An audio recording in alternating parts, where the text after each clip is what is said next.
إنا أنزلنا التوراة فيها هدى ونور يحكم بها النبيون الذين أسلموا للذين هادوا والربانيون والأحبار بما استحفظوا من كتاب الله وكانوا عليه شهداء فلا تخشوا الناس واخشوني ولا تشتروا بآياتي ثمنا قليلا ومن لم يحكم بما أنزل الله فأولئك هم الكافرون صدق الله العظيم. رب اشرح لي صدري ويسر لي امري واحلل عقدة من لساني يفقهوا قولي. اللهم ربنا الهمنا رشدنا واعذنا من شرور انفسنا اللهم وفقنا لما تحب وترضى آمین یا رب العالمین.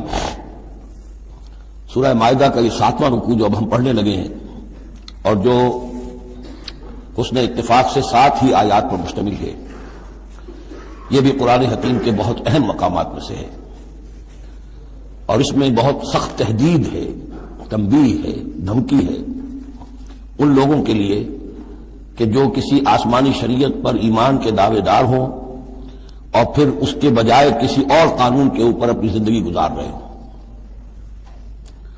قرآن حکیم میں عام طور پر، جیسا کہ میں مختلف مواقع پر نوٹ بھی کراتا رہا ہوں، طویل صورتوں میں کہیں تو 3 آیتوں کے چھوٹے گروپ آپ کو ملیں گے جو بہت جامع ہیں، جیسے سورہ آل عمران کی آیات 102، 103، 104 نہایت جامع. اسی طریقے سے ابھی سورہ مائدہ کے اندر بھی ایک اور مقام آئے گا 3 آیات پر مشتمل نہایت جامع. کہیں 7 آیتوں پر مشتمل مقامات ہوتے ہیں جو بہت جامع ہیں، جیسے 7 آیتیں سورہ بقرہ کے 5ویں رکوع کی کہ بنی اسرائیل سے خطاب میں جو ابتدائی انداز تھا دعوت کا، اس کے ضمن میں وہ بمنزلہ فاتحہ ہے. اسی طرح یہ مسلمان امتوں کے ضمن میں قانون شریعت کی تنفیذ اور اس کی جو اہمیت ہے اور اگر اس پر عمل نہ کیا جائے تو اس کا اللہ تعالیٰ کی نگاہ میں کیا مقام ہے، اس مسئلے پر یہ اہم ترین مقام ہے. یہ اس کا یوں سمجھیے کہ ذروۂ سنام ہے. انا انزلنا التوراۃ، ہم نے ہی نازل فرمائی تھی تورات، فیہا ہدی و نور، اس میں ہدایت بھی تھی، نور بھی تھا. یحکم بہا النبیون، اس کی بدولت یا اس کے ذریعے سے فیصلہ کرتے تھے انبیاء کرام الذین اسلموا. ظاہر بات ہے وہ تمام جو انبیاء کرام تھے وہ خود بھی اللہ کے فرما بردار تھے. للذین ہادوا، ان لوگوں کے درمیان کے جو یہودی ہوئے، یعنی یہودیوں کے لیے یہ شریعت تھی تورات. اور انبیاء کرام، جیسا کہ میں نے حدیث آپ کو سنائی ہے، کانت بنی اسرائیل تسوسهم الانبیاء، کہ بنی اسرائیل کی سیاست اور حکومت کا معاملہ جو ہے انتظام و انصرام انبیاء کے ہاتھ میں ہوتا تھا، تو ظاہر بات ہے وہی فیصلے کرتے تھے. یحکم بہا النبیون الذین اسلموا، فیصلے کرتے تھے ان کے ذریعے سے وہ انبیاء کے جو خود اللہ کے فرما بردار تھے یہودیوں کے معاملات میں، اور فیصلے کرتے تھے والربانیون، اور جو ان میں درویش ہوتے تھے، اللہ والے ہوتے تھے، علماء ہوتے تھے، علماء حق، والاحبار، اور علماء ربانیون کہنا چاہیے زیادہ، اللہ والے یعنی جو صوفیہ ہمارے ہاں مثلا اولیاء اللہ، اور احبار علماء کے لیے ہے. بما استحفظوا من کتاب اللہ، بسبب اس کے کہ ان کو نگران بنایا گیا تھا، ان سے حفاظت طلب کی گئی تھی اللہ کی کتاب کی، یعنی اللہ کی کتاب کی حفاظت کا ذمہ دار بنایا گیا تھا علماء کو کہ تمہیں اس کی حفاظت کرنی ہے. وَكَانُوا عَلَيْهِ شُهَدَاءَ، وہ اس پر گواہ تھے. فَلَا تَخْشَوُا النَّاسَ وَاخْشَوْنِي، تو ان سے کہہ دیا گیا تھا کہ تم اللہ سے مت ڈرو، مجھ سے ڈرو، تم لوگوں سے مت ڈرو، مجھ سے ڈرو. وَلَا تَشْتَرُوا بِآيَاتِي ثَمَنًا قَلِيلًا، اور میری آیات کو حقیر سی قیمتوں پر فروخت نہ کرو. یعنی تورات ہے، اس کا قانون ہے، اس کے مطابق فیصلے کرو، لوگوں کو پسند ہو یا ناپسند ہو، اس سے بالکل تمہارا کوئی سروکار نہیں ہونا چاہیے، تمہیں تو دیکھنا چاہیے کہ حق کیا ہے.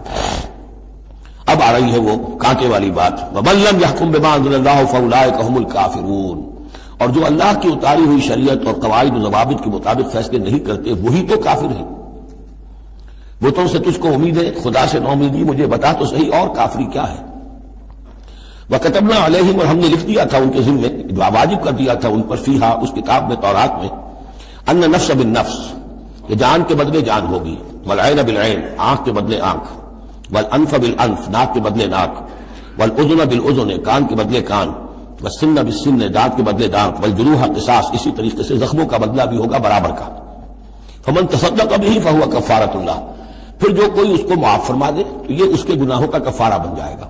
یعنی کوئی شخص قصاص نہیں لیتا، کسی نے اس کا کان کاٹ دیا، اب وہ جواباً کان کاٹنے کا حقدار ہے، لیکن اگر وہ معاف کر دیتا ہے تو اپنے بہت سے گناہوں کا کفارہ بنا لے گا. یا یہ کہ وہ شخص جس نے جرم کیا تھا جب اسے معاف کر دیا گیا تو پھر اس کے ذمے سے گناہ جو ہے وہ دھل گیا. وَمَن لَّمْ يَحْكُم بِمَا أَنزَلَ اللَّهُ فَأُولَٰئِكَ هُمُ الظَّالِمُونَ. اب دوسری مرتبہ دوہرا کر بات آئی، اور جو فیصلہ نہیں کرتے اللہ کی اتاری ہوئی شریعت کے مطابق تو وہی تو ظالم ہے. اور ظالم یہاں بمعنی مشرک. ان الشرک لظلم عظیم. ایک قانون اللہ کا ہے، ایک قانون انسانوں کا ہے، ایک رواج کا ہے، ایک رومن لا ہے، ایک فلاں ہے، ایک پاکستانی قانون ہے. اب آپ فیصلے کس کے تحت کر رہے ہیں؟ اللہ کے قانون کے تحت یا کسی اور کے تحت؟ گویا کہ اب آپ نے اللہ کے قانون کے ساتھ ساتھ کسی اور کے قانون کو مان لیا، یہی شرک ہے. وَقَفَّيْنَا عَلَىٰ آثَارِهِم بِعِیسَىٰ ابْنِ مریم. پھر ان کے نقش قدم پر ہم نے بھیجا عیسیٰ ابن مریم کو. مصدقا لما بین یدیہ من التوراۃ. وہ آئے تصدیق کرتے ہوئے اس کی جو ان کے سامنے موجود تھا تورات میں سے. وَآتَيْنَاهُ الْإِنجِیلَ. اور ہم نے انہیں انجیل عطا کی ہے. فِیہِ ھدی وَنُور. اس میں بھی ہدایت بھی تھی، نور بھی تھا. وَمُصَدِّقًا لِمَا بَيْنَ يَدَيْهِ مِنَ التَّوْرَاةِ. اور وہ تصدیق کر رہی تھی وہ انجیل بھی اس کی جو تورات میں سے اس کے سامنے موجود تھا. وَھدًى وَمَوعِظَةً لِّلْمُتَّقِينَ. اور وہ ہدایت تھی، رہنمائی تھی اور موعظہ تھی، نصیحت تھی تقوی والوں کے لیے. وَلْيَحْكُمْ أَهْلُ الْإِنجِيلِ بِمَا أَنزَلَ اللَّهُ فِيهِ. اور چاہیے کہ انجیل کے ماننے والے فیصلہ کریں اسی کے مطابق جو انجیل میں ہے. وَمَن لَّمْ يَحْكُم بِمَا أَنزَلَ اللَّهُ فَأُولَٰئِكَ هُمُ الْفَاسِقُونَ. اور جو لوگ نہیں فیصلے کرتے اللہ کے اتارے ہوئے احکام اور قوانین اور شرائع کے مطابق تو وہی تو فاسق ہیں، وہی تو سرکش ہیں، وہی تو ناہنجار ہیں. اب یہ ایک رکوع میں 3 مرتبہ دہرا کر یہ الفاظ آئے. وَمَن لَّمْ يَحْكُم بِمَا أَنزَلَ اللَّهُ فَأُولَٰئِكَ هُمُ الْكَافِرُونَ. وَمَن لَّمْ يَحْكُم بِمَا أَنزَلَ اللَّهُ فَأُولَٰئِكَ هُمُ الظَّالِمُونَ. وَمَن لَّمْ يَحْكُم بِمَا أَنزَلَ اللَّهُ فَأُولَٰئِكَ هُمُ الْفَاسِقُونَ. اب اس کو سامنے رکھیے اور دنیا میں جو مسلمان ممالک ہیں، کتنے مسلمان ہیں جن میں کہ اسلام کا پورا نظام قائم ہو؟ کتنے ملک ہیں؟ کہاں ہے کہ جہاں اسلام کی شریعت اور قرآن کی شریعت نافذ ہو؟ تو گویا کہ ہم اگرچہ انفرادی اعتبار سے مسلمان ہیں لیکن نظام جو ہے ہمارا وہ کافرانہ ہے. اب تیسرے نمبر پر وَأَنزَلْنَا إِلَيْكَ الْكِتَابَ بِالْحَقِّ مُصَدِّقًا لِمَا بَيْنَ يَدَيْهِ.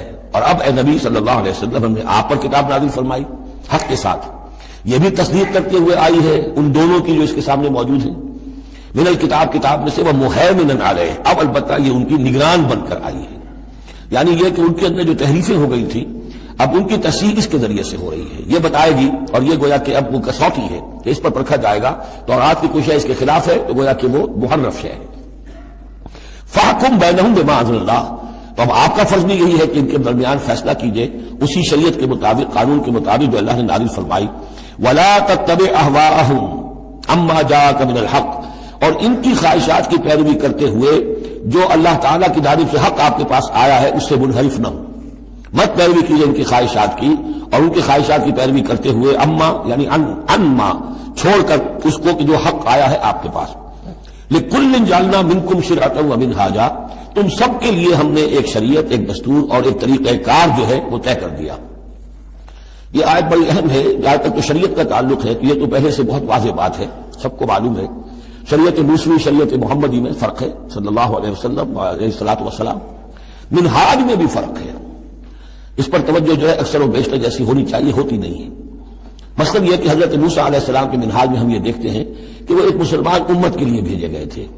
وہ امت جو کہ دبی ہوئی تھی، پسی ہوئی تھی، اس میں اخلاقی خرابیاں بھی تھیں، اس میں اور بھی دینی اعتبار سے ضعف بھی تھا، زوال بھی تھا، لیکن وہ آل فرعون کے ظلم و ستم کا تختہ مشق بنی ہوئی تھی. تو حضرت موسیٰ علیہ السلام کی بعثت میں یہ چیز بھی شامل تھی کہ ایک بگڑی ہوئی مسلمان امت کو کافروں کے تسلط سے، ان کے غلبے سے بچائے. اس کا ایک خاص طریقہ کار ہے جو اللہ تعالیٰ نے انہیں عطا فرمایا. حضرت عیسیٰ علیہ السلام بھی ایک مسلمان قوم کے اندر مبعوث کیے گئے. یہودیوں میں وہ مسلمان تھے، اور ان میں یہ کہ علماء کے اندر بہت سا فتور پیدا ہو چکا تھا، بڑا فساد آ چکا تھا، اخلاقی روحانی ان کے معاشرے کے اندر گراوٹ تھی. دین کے صرف ظاہری احکام اور دین کے صرف قانونی اور ظاہری پہلو کے پر توجہ رہ گئی تھی. مقاصد دین، روح دین جو ہے وہ نگاہوں سے اوجھل ہو گئی تھی. تو اس اعتبار سے حضرت مسیح علیہ السلام کے لیے اللہ تعالیٰ نے ایک خاص منہاج جو ہے، خاص طریقہ کار انہیں عطا فرمایا. محمد الرسول اللہ صلی اللہ علیہ وسلم کو بھیجا گیا جو بالکل مشرک تھے، ان پڑھ تھے، کسی نبی کے نام سے بھی ناواقف تھے سوائے حضرت ابراہیم کے، اور وہ بھی نبی کی حیثیت سے نہیں، اپنی جد امجد کے طور پر. کوئی شریعت نہیں، کوئی کتاب نہیں، جلو جلالم بعیدہ ان میں بھیجا گیا. اور ان میں سے آپ نے اپنی دعوت اور تبلیغ کے ذریعے سے ایک عظیم جماعت برپا کی صحابہ کرام کی، اس کو حزب اللہ بنایا، پارٹی بنایا، اور پارٹی بنا کر پھر انہوں نے کفر اور شرک کے خلاف اور ائمۃ الکفر جو ہیں، کفر کے جو رہنما تھے اور جو سربراہ تھے، ان کے خلاف جہاد کیا، قتال کیا، اور بالآخر اللہ کے دین کو قائم کیا. یہ منہاج ہے محمد الرسول اللہ صلی اللہ علیہ وسلم کا. تو لِكُلٍّ جَعَلْنَا مِنْكُمْ شِرْعَةً وَمِنْهَاجًا، ہم نے سب کے لیے ایک شریعت اور ایک طریقہ کار، ایک منہاج، ایک منہج عمل جو ہے وہ معین کیا۔ وَلَوْ شَاءَ اللَّهُ لَجَعَلَكُمْ أُمَّةً وَاحِدَةً، اللہ چاہتا تو تم سب کو ایک ہی امت بنا دیتا، وَلَٰكِن لِيَبْلُوَكُمْ فِيمَا آتَاكُمْ، لیکن اللہ کی حکمت اس کی متقاضی ہوئی کہ جس کو جو کچھ دیا گیا ہے اب اس کے حوالے سے اس کو آزمائے۔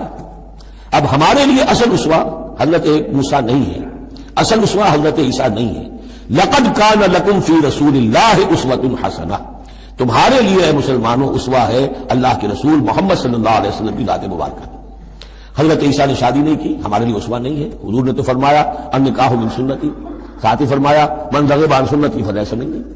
تو معاملہ یہ ہے کہ وہ اللہ کے نبی تھے، ان کے لیے جو بھی طریقہ اللہ نے سمجھا مناسب سمجھا وہ ان کو عطا کیا، لیکن ہمارے لیے جو ہے وہ منہاج نبوی ہے، وہ منہج انقلاب نبوی ہے، جس کا کہ گہرا شعور ہم پیدا کریں اور اسی کو پھر لے کر چل کر اور اسی طور سے جس طور سے کہ حضور نے کہ اللہ کے دین کو برپا کیا، قائم کیا، غالب کیا، پہلے نظام برپا کیا پھر قانون نافذ کیا، تو اسی طریقے سے ہم اس کی کوشش کریں۔ فاستبقوا الخیرات، تو تم نیکیوں میں ایک دوسرے سے آگے نکلنے کی کوشش کرو۔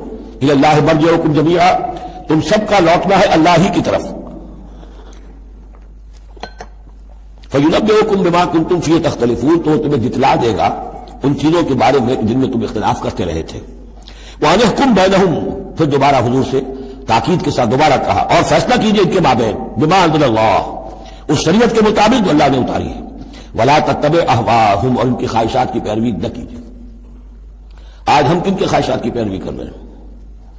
جو بھی ہمارے سیاسی ذمہ دار ہیں، جو بھی نمائندے ہیں، جو چاہتے ہیں قانون بناتے ہیں، بیٹھ کر ایک دن میں جو چاہے حکم لگا دیں، فیصلہ کر دیں، ہم ان کے پابند ہیں۔ ہم تو ان کی پیروی کر رہے ہیں، اللہ کے حکم کی پیروی تو نہیں کر رہے۔ اللہ یہ کہ ایک زبردست تحریک اٹھائیں، زبردست جماعت بنائیں، طاقت بنائیں، قربانیاں دیں، جانیں دیں، اور اس کے بعد یہ کہ نظام بدلے اور اللہ کے دین کو قائم کریں۔ یا حضور سے کہا جا رہا ہے کہ آپ ان کی خواہشات کی پیروی نہ کیجیے۔ وَأَنِحْكُمْ بَيْنَهُمْ بِمَا أَنزَلَ اللَّهُ وَلَا تَتَّبِعْ أَهْوَاءَهُمْ وَاحْذَرْهُمْ أَن يَفْتِنُوكَ عَن بَعْضِ مَا أَنزَلَ اللَّهُ إِلَيْكَ، اور ان سے بچتے رہیے۔ بی آن دی گارڈ، آپ اپنی حفاظت کیجیے، ایسا نہ ہو کہ یہ بچلا دے آپ کو ان چیزوں سے کہ جو اللہ تعالیٰ نے آپ کی طرف نازل کی ہے۔ دباؤ رہے گا، ہر طرف کا پریشر آئے گا، لیکن آپ کو کھڑے رہنا ہے اس شریعت پر کہ جو اللہ تعالیٰ نے آپ کو نازل فرمائی ہے۔ فَإِن تَوَلَّوْا، پھر اگر وہ روگردانی کرے، فَاعْلَمْ، تو جان لیجئے، انما یرید اللہ ان یصیبہم ببعض ذنوبہم، کہ اللہ تعالیٰ انہیں ان کے بعض گناہوں کی سزا دینا چاہتا ہے۔ یہ ہے کانپنے والا مقام۔ اگر ہم اپنے اس ملک کے اندر اسلام کو قائم نہیں کرتے اور ہماری ساری کوشش کے باوجود وہ نہیں ہو رہا، تو اس کے کیا معنی ہے؟ اللہ کے عذاب کا کوئی کوڑا مقدر ہو چکا ہے۔ وَإِن تَوَلَّوْا فَاعْلَمْ أَنَّمَا يُرِيدُ اللَّهُ أَن يُصِيبَهُم بِبَعْضِ ذُنُوبِهِمْ، اگر وہ پیٹھ موڑ لیں، انکار کریں، تو جان لو کہ اللہ تعالیٰ در حقیقت ان کے گناہوں کی پاداش میں کوئی پکڑ اور کوئی اِنَّ بَطْشَ رَبِّكَ لَشَدِيدٌ کے مصداق کوئی سزا انہیں دینا چاہتا ہے۔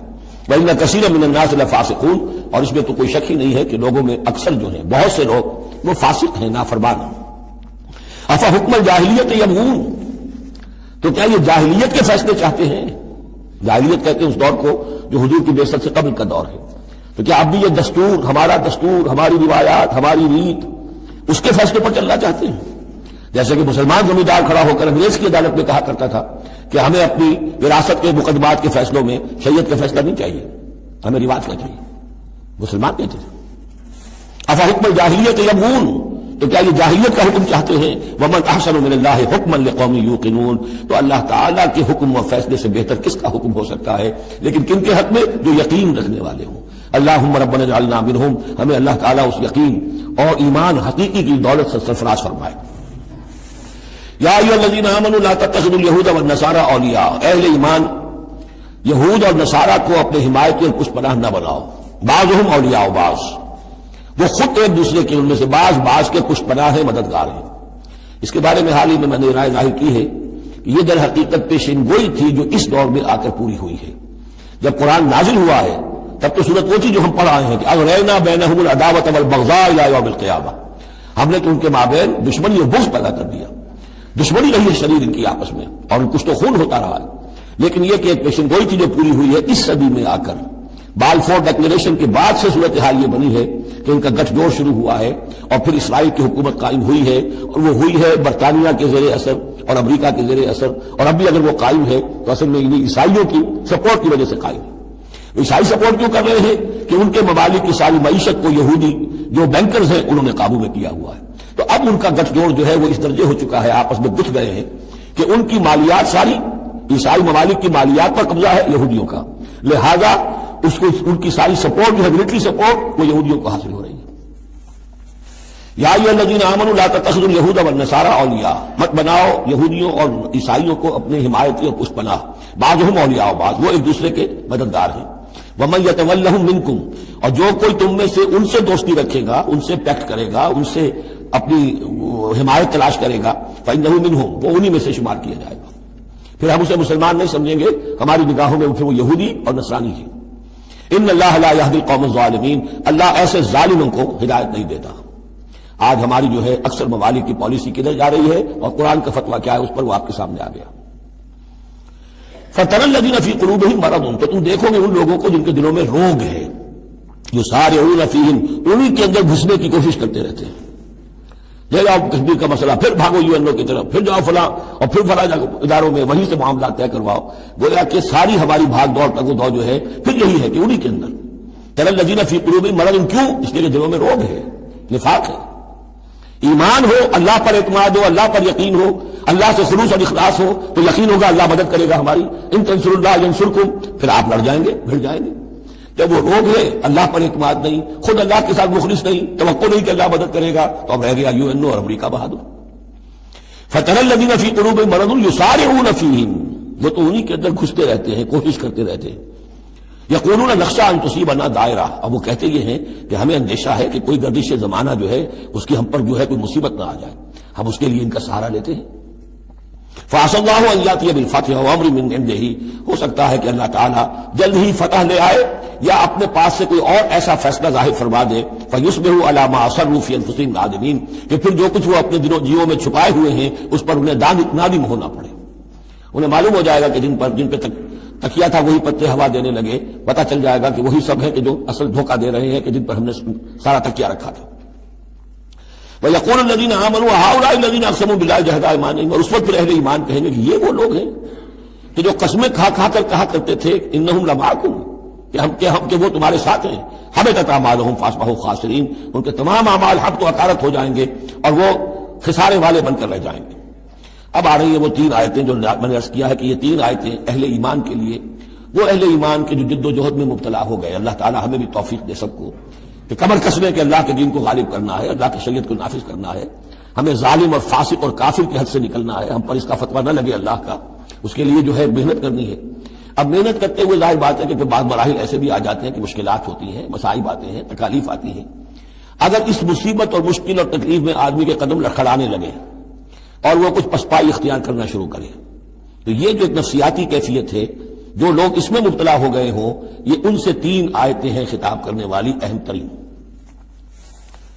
یا ایھا الذین آمنوا من یرتد منکم عن دینہ، اے ایمان والو جو کوئی بھی لوٹ گیا تم میں سے اپنے دین سے، فسوف یاتی اللہ بقوم، تو ان قریب اللہ تعالیٰ تمہیں ہٹا کر ایک ایسی قوم کو لے آئے گا، یحبہم، جنہیں اللہ محبوب رکھے گا، ویحبونہ، اور جو اسے محبوب رکھیں گے، اذلۃ علی المؤمنین، وہ اہل ایمان کے حق میں بہت نرم ہوں گے، اعزۃ علی الکافرین، کافروں پر بہت بھاری ہوں گے، یجاہدون فی سبیل اللہ، اللہ کی راہ میں جہاد کریں گے، ولا یخافون لومۃ لائم، اور کسی ملامت کرنے والے کی ملامت کا کوئی خوف نہیں کریں گے. اب یہاں چونکہ لفظ یرتد آ گیا ہے تو ایک کوئی ارتداد ہے قانونی ظاہری، ایک شخص اسلام کو چھوڑے کافر ہو جائے، یہودی ہو جائے، نصرانی ہو جائے، ہندو ہو جائے، یہ تو قانونی مرتد ہے. ایک ارتداد ہے الٹے پاؤں پھرنا شروع کر دینا، پسپائی اختیار کرنا. اوپر تو اسلام کا لبادہ ہے لیکن پہلے جد و جہد میں لگے ہوئے تھے، محنتیں کر رہے تھے، وقت لگا رہے تھے، ایثار کر رہے تھے، انفاق کر رہے تھے، بھاگ دوڑ کر رہے تھے. اب کوئی آزمائش آئی ہے، ٹھٹک کر کھڑے رہ گئے ہیں. کلما عدا لهم مشوا فیہ واذا اظلم علیہم قاموا، اور نہ صرف کھڑے رہ گئے ہیں بلکہ اب پیچھے ہٹ رہے ہیں. یہ جو ایک کیفیت ہے تو فرمایا کہ تم یہ نہ سمجھو اللہ تمہارا محتاج نہیں ہے، تم اللہ کے محتاج ہو. تمہیں اپنی نجات کے لیے اپنے اس فرض کو ادا کرنا ہے. اگر تم نے پسپائی اختیار کی تو اللہ تمہیں ہٹائے گا اور کسی اور قوم کو لے آئے گا، کسی اور کے ہاتھ میں اپنے دین کا جھنڈا تھما دے گا. یا ایھا الذین آمنوا من یرتد منکم عن دینہ فسوف یاتی اللہ بقوم، اللہ لے آئے گا کسی اور قوم کو، یحبہم، یہ جو تین جوڑے آئے ہیں، اللہ ان سے محبت کرے گا، وہ اللہ سے محبت کریں گے. اللہم ربنا اجعلنا منہم، اہل ایمان کے حق میں بہت نرم ہوں گے. وہ حلقہ یارہ تو بریشم کی طرح نرم، اور رزم حق و باطل ہو تو فولاد ہے مومن، عزت علی الکافرین، کافروں پر بہت سخت ہوں گے۔ یہی بات آئی ہے پھر سورہ فتح کے اندر بھی، اشداء علی الکفار رحماء بینہم، آپس میں بہت رحیم اور شفیق، کفار پر بہت سخت۔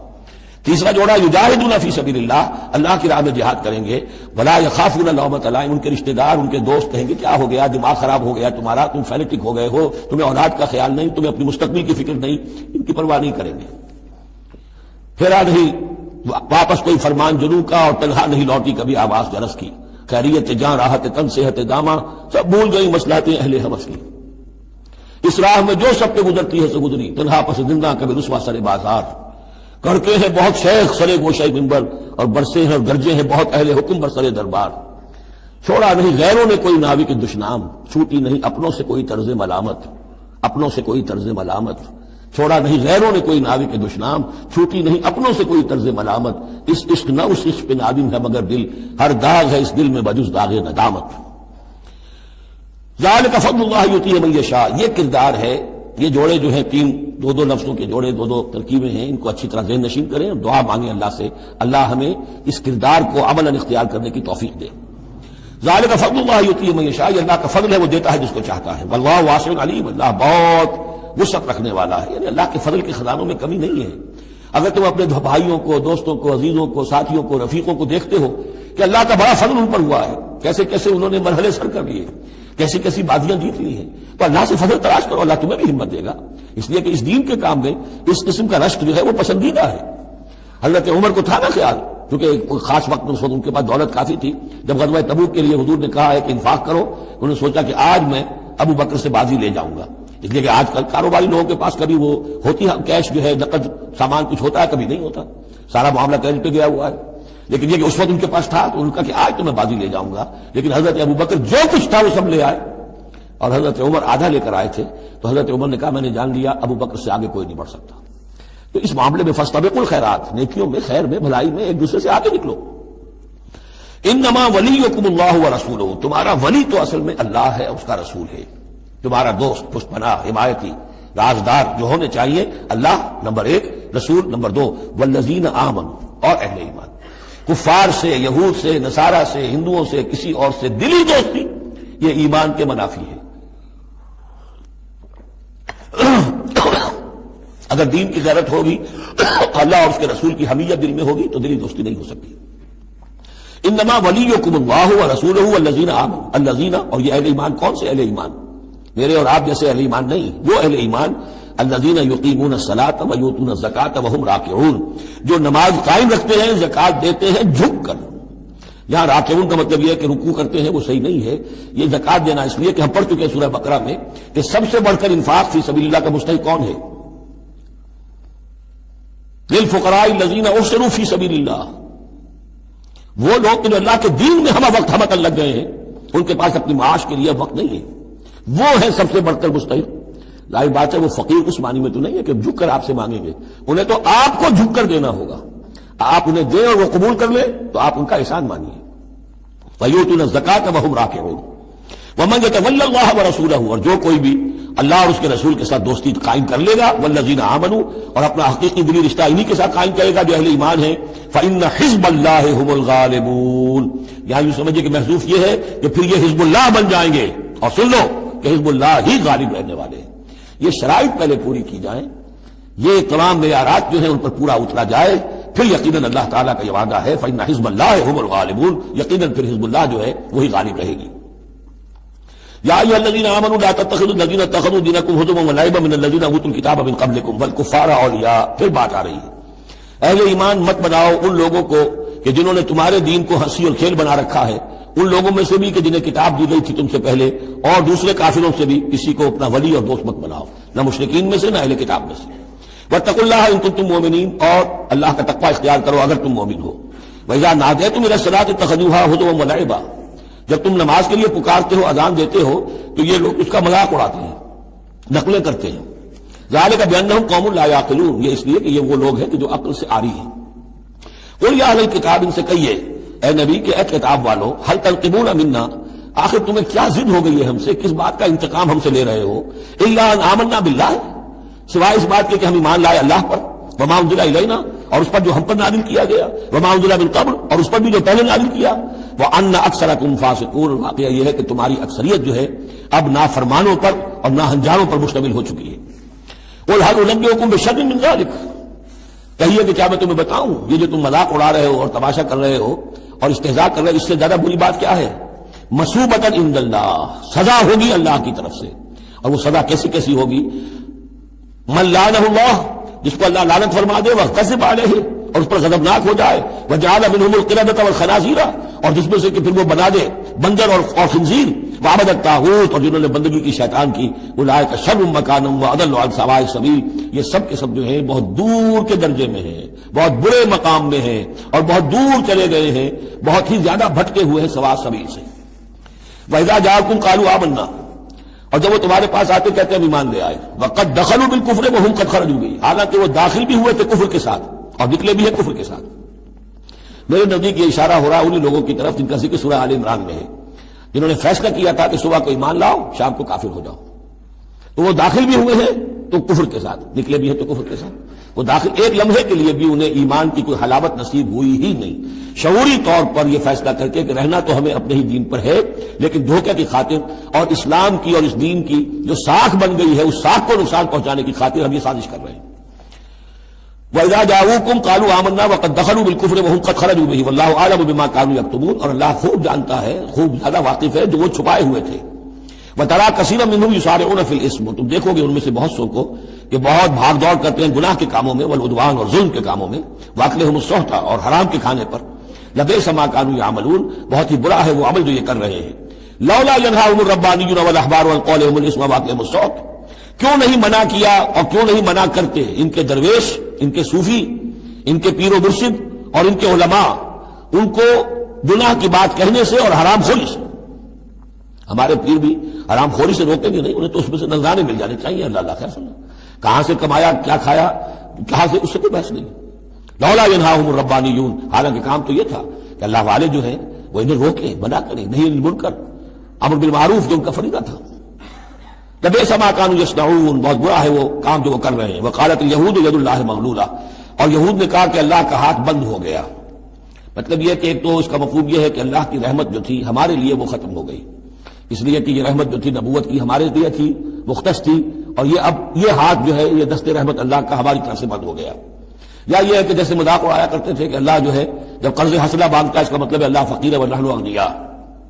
ید اللہ مغلولہ غلت ایدیہم، ان کے ہاتھ بن گئے یا بن جائیں ان کے ہاتھ، وَلُعِنُوا بِمَا قَالُوا، اور ان پر لعنت ہے اس کے سبب کہ جو انہوں نے کہا، بل یداہ مبسوطتان، اللہ کے دونوں ہاتھ تو کھلے ہوئے ہیں، ينفق کیف یشاء، وہ جیسے چاہتا ہے خرچ کرتا ہے، وَلَيَزِيدَنَّ كَثِيرًا مِّنْهُم مَّا أُنزِلَ إِلَيْكَ مِن رَّبِّكَ طُغْيَانًا وَكُفْرًا، اور یقیناً اضافہ کرے گا ان میں سے بہت سو کے لیے جو کچھ کہ اے نبی نازل کیا گیا آپ کی جانب آپ کے رب کی طرف سے، ان کی سرکشی میں اور کفر میں، یعنی ان کی ضد بڑھتی جا رہی ہے۔ اللہ کی طرف سے جو احسان بھی آپ پر ہو رہا ہے، آپ کے ساتھیوں پر ہو رہا ہے، اللہ جو فتحیں دے رہا ہے، جو دین کو رفتہ رفتہ غلبہ حاصل ہو رہا ہے، اس کے نتیجے میں صلح حدیبیہ کی بات تو بڑی تیزی کے ساتھ سمجھیے کہ عرب کے اندر صورتحال بدلنی شروع ہو گئی۔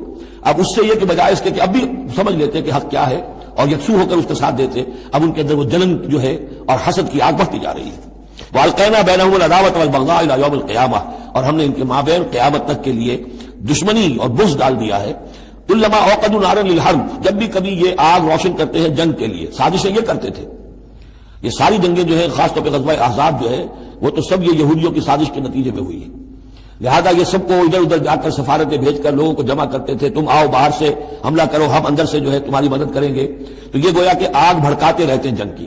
کلما اوقدوا نارا للحرب، جب کبھی بھی وہ کوئی آگ روشن کرتے ہیں آگ کی جنگ کی، اطفأ اللہ تعالیٰ اس کو بجھا دیتا ہے، وَيَسْعَوْنَ فِي الْأَرْضِ فَسَادًا، اور پھر بھی یہ زمین میں فساد بچانے کے لیے بھاگ دوڑ کرتے رہتے ہیں، وَاللَّهُ لَا يُحِبُّ الْمُفْسِدِينَ، اور اللہ ایسے مفسدوں کو پسند نہیں کرتا۔ وَلَوْ أَنَّ أَهْلَ الْكِتَابِ آمَنُوا، اگر اہل کتاب ایمان لے آتے، وَاتَّقَوْا، اور تقویٰ کی روش اختیار کرتے، لَكَفَّرْنَا عَنْهُمْ سَيِّئَاتِهِمْ، ہم ان سے ان کی برائیوں کو دور کر دیتے، وَلَأَدْخَلْنَاهُمْ جَنَّاتِ النَّعِيمِ، اور ہم لازماً انہیں داخل کرتے نعمتوں والے باغوں میں۔ حي على الفلاح